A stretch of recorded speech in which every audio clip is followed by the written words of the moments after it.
I forgot that my friends are on Facebook and can see me, which now I remember. So thank you yesterday for some messages that my sound was working, and I can't get them in time, but that's okay. It's still good fun, and I'm still looking down at the screen. Okay, we've got a lot going on today, and let's start. 5, 4, 3, 2, 1. I'm John Miglosh from the Wisconsin. It's chilly up here. DMA and the International Society for Strategic Marketing. So I got my vest on. It was 48 or something this morning. I took the scooter nevertheless. So let's blast on. And again, we're having a little trouble with the sound over here. It doesn't seem like Periscope is showing it, and that's crazy because I don't know why. It seems to be working. We'll just close it out because I can't hear it anyway. Okay, so over to the screen capture. Amazon's decided to get out of the food business, and the reason I brought that up is because, first of all, they were in it, and yesterday we were talking about it. But they were in 20 markets globally, and I thought my daughter used it sometimes because she's got Prime, but she said she was either using Grubhub or DoorDash. And that's enough of that. Amazon pulls out of something, which is kind of amazing. And who knows where that will go long term. Okay, also, Express Docs acquires direct mail firm Amazingmail. Amazingmail does lots of postcards and quick format stuff and helps you get it in the mail. And I really liked their stuff. I like that someone's pushing mail, especially for small businesses, and making it easy. And again, that's all we're going to say today. Okay, on this another note from Ray Schultz, my friend Ray, there's 2.4 billion, I always like the 0.4. There's 3.4 billion fake emails per day. Okay, and you may think you're getting them all. But that's only 1.2% of emails. It's a good question of what you mean by fake. I mean, are the offers I get genuine? Well, in a certain sense. I did get one today from an old friend who I'm sure did not send it because she basically emails me on birthdays and holidays and stuff. Okay, that's down from 5% in 2017 and around 20% last. 20%? Okay, there's a real problem with that number. Okay, because for one thing, down at the bottom, which I thought was pretty good, suspicious emails make up only 0.2%. Now, suspicious emails, fraud emails, phishing emails, I put that in a different context than fake emails. You know, if they say, Dear John, and they don't really know me, that seems fake. But on the other hand, if they say, click, you know, your Amazon account has new money in it, click here, that's fraudulent. Okay, when they're so who knows? But anyway, Vietnam, according to this, 99.8% of their emails are suspicious. Okay, now, if you were going to move from the 1 or 2% up, you can't move up if that's the case, right? Now, I thought, okay, well, Vietnam, that's kind of the Wild West for new entrepreneurs. China, 98.8. That means only 1% of them are real. Why would you even open your email? Why would you even have email? It doesn't even make sense. Russia, 93. Germany. Germany's a real country with real economics, 76.8%. UK, 2/3 of them on the button are fake. France, half. Okay. So how did it go from 5% in 2017 to 20% last October, back down? It says it depends on the phishing campaigns going on, but I would call the study deeply into question. On this, a similar note, are the trolls taking over LinkedIn?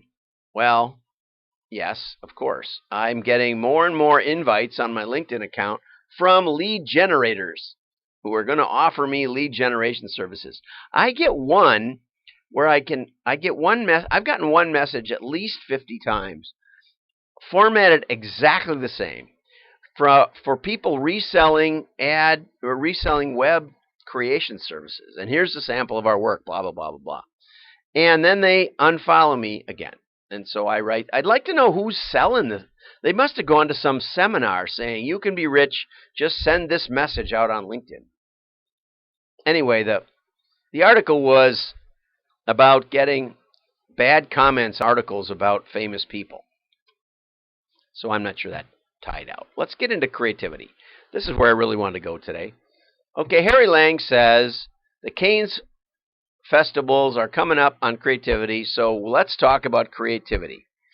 Where advertising, marketing, design, and public relations are concerned, there's a chasm between two camps. The question is whether we should pound you with advertising spots, with spending, or we should get really creative and hope you see our ad somewhere. Okay, and it's a good question.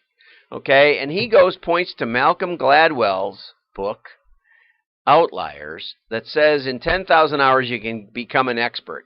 Then he falsely attacks it by saying, oh, so you could just do 10,000 hours of hitting tennis balls and beat Serena Williams, or et cetera, et cetera. No, it doesn't say you will become the best in the world. It just says you'll become expert at it. I think Malcolm is talking about a little lower threshold. I would argue that anybody who plays professional tennis is an expert, right? And even, high-level amateur. I mean, I got to A-level in racquetball. I didn't spend 10,000 hours, but I spent day after day after day after day hitting little racquetballs. So, let's not throw out the baby with the bathwater. But apparently there was a Princeton study. This is why I like this article, because it asked some good questions and brought up some data. In music, practice counts for a 21% difference in expertise. In sports, 18%.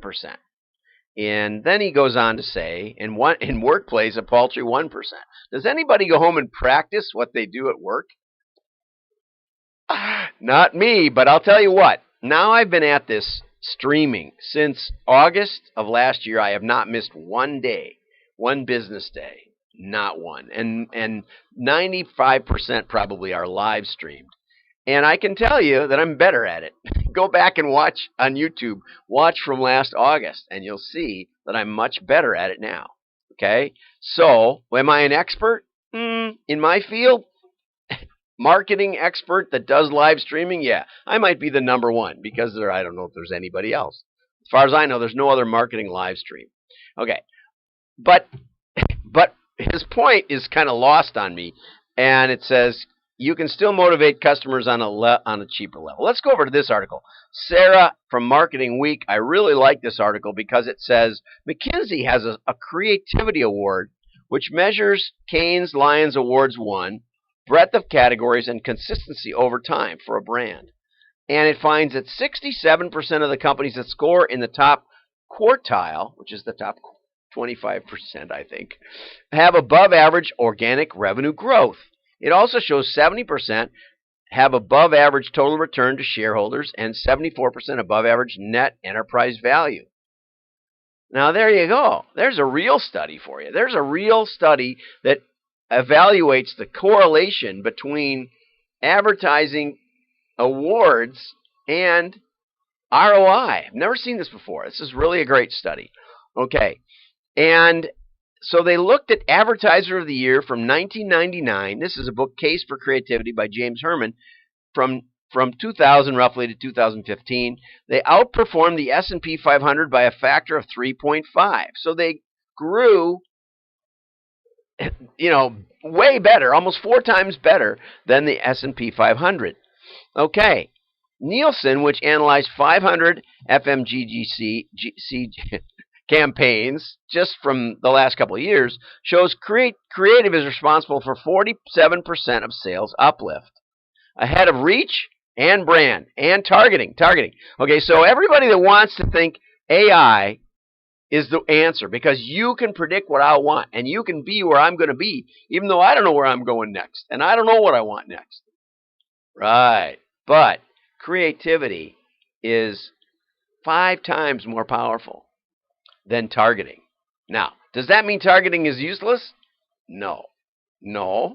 In direct mail, we found list was one of the most important. But I have also I've done split tests where a change of a cover on a magazine, on a catalog, a change of a cover over 600,000 pieces, 300,000 to one, 300,000 to the other, a change of a cover without one word of copy in the whole catalog changed. Actually, just the change of something on the items in the image on the cover got us a 40% difference. That's creativity, and it can be measured. Okay, now they say it's declining and digital because everybody thinks targeting is everything, but we've reached peak performance in optimization. You know, you can only hit me so many times with a bad ad, and it won't matter. So the answer is think creatively and put in your 10,000 hours. I'm John Miglash. Like and share the show.